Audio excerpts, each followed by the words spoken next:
The bitter civil wars of 15th century England, famously known as the Wars of the Roses, derived their name from the emblems of the rival factions of the House of Plantagenet, the White Rose of York and the Red Rose of Lancaster. Over 3 decades of relentless struggle for power ensued, marked by the slaughter of noble families, the deaths of princes and kings, and the chaos that culminated in the Battle of Bosworth. It was on this blood-soaked field that Henry Tudor claimed the English crown, giving rise to a powerful new dynasty from the ashes of this turbulent era. The Wars of the Roses often evoke an image of incessant conflict, with noble factions vying for control amidst widespread instability. The origins of these wars can be traced back to the 100 Years' War between England and France, a long and bloody struggle for territorial and dynastic supremacy. This conflict began in 1337 under Edward III, further inflamed by his ambitions to claim the French throne, and was later revived by Henry V, whose military genius and strategic brilliance led to a series of stunning victories. However, his untimely death in 1422 left the English crown in the hands of his infant son, Henry VI, and plunged the realm into uncertainty. The minority reign of Henry VI saw England governed by powerful noblemen, including his uncles Gloucester and Beaufort, whose bitter disputes often destabilized the kingdom. Meanwhile, the war in France, which had initially shown promise, faltered with the emergence of Joan of Arc. Her pivotal role in the Siege of Orleans in 1429 galvanized French resistance, leading to a series of setbacks for the English and the eventual loss of their Burgundian allies. The once mighty English hold on French territories crumbled, leaving Henry VI's claim to the French throne increasingly untenable. Back in England, the fragile stability of Henry VI's reign was further tested by questions of legitimacy. The claims of the rival Yorkist faction, led by Richard, Duke of York, were rooted in a closer lineage to Edward III, bolstering their potential to challenge the Lancastrian monarchy. Henry VI's reign, plagued by his weak and pious character, struggled to withstand these pressures. His sensitivity and scholarly nature made him ill-suited to navigate the brutal and turbulent politics of the time. The Wars of the Roses were as much a clash of personalities and ambitions as they were a battle for the throne. They epitomized the deep fractures within the English nobility, exacerbated by an uncertain line of succession and the weakening grip of monarchy. It was a period of bloodshed and betrayal, but from its chaos, a new chapter in England's history would emerge, forever reshaping the nation's destiny. The reign of Henry VI is often remembered as a time of profound instability, marked by weak leadership, growing divisions among the nobility, and disastrous consequences for the realm. Rather than asserting the strong central authority expected of a king, Henry created a power vacuum, leaving the governance of England to a patchwork of self-serving counselors and emboldened rivals. This void at the heart of the monarchy led to spiraling disorder, as competing factions sought to secure influence over the crown. Prominent among Henry's advisors was William de la Pole, Duke of Suffolk. Often vilified as a symbol of corruption, Suffolk rose to dominance in the 1430s, serving as a stabilizing force during the king's minority. Despite his administrative efforts, he became a scapegoat for the political and military failures of Henry's reign, including the disastrous loss of English territories in France. His influence also fueled resentment, as Henry's reckless favoritism enriched allies like Suffolk while marginalizing other nobles. Suffolk's eventual impeachment and brutal murder at sea underscored the volatility of the period. Henry's marriage to Margaret of Anjou in 1445 further deepened tensions. The union, brokered as part of a truce with France, brought no dowry and drained the already strained royal treasury, alienating much of the nobility. Margaret, however, would emerge as a formidable political force, rallying support for the Lancastrian cause and fiercely opposing rivals like Richard, Duke of York. Her determination, coupled with Henry's inability to assert control, polarized the court and set the stage for open conflict. The growing enmity between York and Edmund Beaufort, Duke of Somerset, exemplified the factional struggles that plagued Henry's rule. Somerset, a favorite of the king, was entrusted with military command in France, but presided over catastrophic defeats, including the loss of Normandy and Gascony. York, sidelined and embittered, increasingly positioned himself as a reformer, calling for financial accountability and the removal of traitorous advisors. However, his attempts to gain broader support were met with limited success, leaving him politically isolated. The domestic unrest reached a boiling point in 1450 with Jack Cade's rebellion. Cade's followers, rallying under the banner of reform and justice, expressed the frustrations of a populace burdened by taxes and disillusioned by government corruption. While initially garnering sympathy, the uprising devolved into chaos, with looting and executions that ultimately turned public opinion against the rebels. The rebellion was crushed, but its underlying grievances remained unresolved, further destabilizing the kingdom. By 1452, York's frustration culminated in an open rebellion, seeking to remove Somerset from power. However, lacking sufficient noble support, York was forced to capitulate, enduring the humiliation of swearing loyalty to the king. This failure only deepened divisions, as the nobility increasingly aligned themselves with either the Yorkist or Lancastrian factions. The rivalry between York and Somerset, compounded by the long-standing feud between the Neville and Percy families, further fractured the political landscape, drawing the kingdom closer to the brink of civil war. The inability of Henry VI to command respect or maintain order allowed these rivalries to fester unchecked, transforming political disputes into violent confrontations. As alliances solidified and tensions escalated, England's descent into the Wars of the Roses became inevitable, a bloody conflict that would forever alter the course of the nation's history. The relationship between the Neville and Percy families, two of Northern England's most powerful houses, had long been tense, but outright hostility ignited in 1453 over a wedding that shifted control of former Percy lands to the Nevilles. The Percys, led by Lord Egremont, retaliated violently, setting off a feud that would become a microcosm of the greater turmoil gripping England during the Wars of the Roses. This feud, combined with lawlessness spreading across the kingdom, highlighted the failure of the crown to maintain order. While domestic chaos brewed, England's fortunes in France took a final devastating blow. The defeat at the Battle of Castillon in July 1453 and the fall of Bordeaux effectively ended the Hundred Years' War. This ignominious conclusion crushed English ambitions in France and dealt a significant blow to national pride. The news seemed to break King Henry VI entirely. In August 1453, he succumbed to a mysterious bout of insanity, rendering him unable to speak, move, or govern. The country was left leaderless, with Somerset attempting to manage affairs by pretending the king was still capable, but the facade soon crumbled under mounting pressure.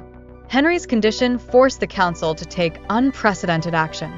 Facing political collapse and violence in the north, they reluctantly summoned Richard, Duke of York, to assume control. York, a natural leader with strong support among the Nevilles and a reputation for reform, was appointed protector of the realm in March 1454. During his 9-month tenure, York attempted to restore order, albeit with a noticeable bias in favor of his Neville allies, further alienating the Percys and their Lancastrian supporters. York's efforts to stabilize the kingdom, however, were overshadowed by the recovery of Henry VI at the end of 1454. The king immediately dismissed York as protector and released Somerset from the Tower of London, reversing the gains York had achieved and reigniting tensions. The Nevilles' enmity with the Percys aligned them firmly with York, while Somerset and Queen Margaret of Anjou rallied the Lancastrian faction. Margaret, fiercely determined to secure the throne for her newborn son, Edward, viewed York as a direct threat to her family's claim. Her determination and influence turned her into a formidable opponent, particularly as she worked tirelessly to consolidate support among Lancastrian loyalists. The final rupture came in May 1455, when the rival factions met in battle at St. Albans. York's forces, with the strategic brilliance of the Earl of Warwick, broke through Lancastrian defenses, capturing King Henry VI and killing key Lancastrian leaders, including Somerset. Although the battle was relatively small in scale, it marked the beginning of open conflict between the houses of York and Lancaster. York emerged victorious, but the bloodshed cemented divisions among the nobility as the sons of slain Lancastrians vowed revenge, ensuring the war would escalate. York's short-lived ascendancy after St. Albans failed to bring lasting peace. The nobility was divided between those seeking unity around the king and those bent on avenging their losses. Margaret of Anjou, undeterred by defeat, became the driving force behind Lancastrian resistance, determined to remove York and secure her son's inheritance at any cost. As tensions simmered, England's descent into decades of civil war became unavoidable, with the political and personal vendettas of its nobility fueling the flames of conflict. The Wars of the Roses had begun, and their outcome would shape the fate of the nation for generations. The events of the late 1450s and early 1460s marked a dramatic escalation in the Wars of the Roses, as Queen Margaret of Anjou and her Lancastrian allies moved decisively to crush the Yorkist faction. Margaret's growing influence over King Henry VI allowed her to reshape the court to her advantage, positioning herself as the de facto ruler of England. Her fierce determination to secure the throne for her son, Prince Edward, drove her campaign to destroy the Duke of York and eliminate any threats to her family's claim. In 1456, Margaret persuaded Henry to relocate to Kenilworth Castle, a strategic Lancastrian stronghold. From this position, she began consolidating power, orchestrating appointments that favored her supporters while sidelining York and his allies. Her growing animosity toward York stemmed from a combination of her French upbringing, where she had witnessed the destabilizing influence of powerful nobles, and her maternal instincts to defend her son's inheritance. To Margaret, York represented both a political rival and a personal threat. Despite efforts to maintain a fragile peace, tensions between the factions remained high. Public gestures like the Love Day procession in 1458, where feuding nobles walked arm in arm to St. Paul's Cathedral, were little more than symbolic. Beneath the surface, mistrust and resentment simmered. The heirs of those killed at the First Battle of St. Albans harbored a desire for vengeance, while Margaret's scheming further alienated the Yorkist camp. When Margaret provoked Warwick, a key Yorkist ally, into a violent altercation in London, the uneasy truce collapsed entirely. In 1459, both sides began mobilizing for war. Margaret summoned a council at Leicester to solidify her position, prompting York and his supporters to prepare for battle. The first major clash occurred at Blore Heath in September, where the Yorkists, led by the Earl of Salisbury, achieved a narrow victory. However, their position remained precarious, as promised support from the powerful Stanley family failed to materialize. The Yorkists regrouped at Ludlow, but their fortunes took a turn for the worse when Andrew Trollope and the experienced Calais veterans defected to the Lancastrians. Realizing they were vastly outnumbered, York abandoned his forces and fled to Ireland, while his allies Warwick, Salisbury, and York's eldest son, Edward, Earl of March, escaped to Calais. The Lancastrians sacked Ludlow in their victory, an act of brutality that damaged their cause in the eyes of many Englishmen. Margaret seized the opportunity to consolidate power further. In November 1459, the Parliament of Devils convened at Coventry, passing acts of attainder against York and his allies. These severe punishments stripped the Yorkist leaders of their titles, lands, and rights, disinheriting their families. While Margaret likely saw this as a final victory, her actions only deepened the conflict. What had been a struggle for control of the king now became a fight for the crown itself. The Yorkists, far from defeated, began striking back in early 1460. Warwick and the Nevilles launched successful raids from Calais, capturing Lancastrian ships and garnering support along the Kent coast. In June, Yorkist forces landed at Sandwich and marched on London, where they were welcomed without resistance. By July, Warwick and Edward had assembled a large force and advanced north toward King Henry's position. The stage was set for a decisive confrontation. Margaret's uncompromising pursuit of the Yorkists had transformed the political struggle into an outright civil war. With both sides gathering strength and determination, England was poised for a series of bloody battles that would decide its future and the fate of the crown. The Battle of Northampton in July 1460 marked a critical moment in the Wars of the Roses, highlighting the recurring themes of treachery and misfortune that shaped the conflict. Despite their strong defensive position and superior artillery, the Lancastrians suffered a crushing defeat due to two key factors: heavy rain, which rendered their cannons useless, and the betrayal of Lord Grey of Ruthin, who allowed the Yorkists to breach the defenses and plunge the Lancastrian camp into chaos. The victory solidified Yorkist control, as key Lancastrian leaders were eliminated and King Henry VI was captured. This put the Yorkists in a paradoxical position. While they now held the king as a prisoner, deposing him outright would be considered treason. Thus, they maintained the pretense of ruling as his loyal subjects, controlling access to the king and dismissing his household staff. However, the capture of Henry set the stage for a dramatic shift in power dynamics. York's claim to the throne in October 1460, Richard, Duke of York, returned triumphantly from Ireland, boldly laying claim to the English throne. Arriving in Westminster with all the trappings of royalty, York dramatically placed his hand on the throne, expecting acclaim. Instead, he was met with stunned silence. The awkward reception highlighted the delicate political reality. While York's claim had legal merit, it was deeply divisive. The ensuing negotiations produced the Act of Accord on October 24, 1460, a compromise that declared York the heir to the throne and restored him as protector of the realm. This effectively disinherited Henry's son, Prince Edward, enraging Queen Margaret. The Queen, unwilling to accept her son's exclusion, rallied Lancastrian supporters across England, amassing armies in Wales, the southwest, and the north. The Battle of Wakefield, the fragile peace, unraveled by the end of 1460.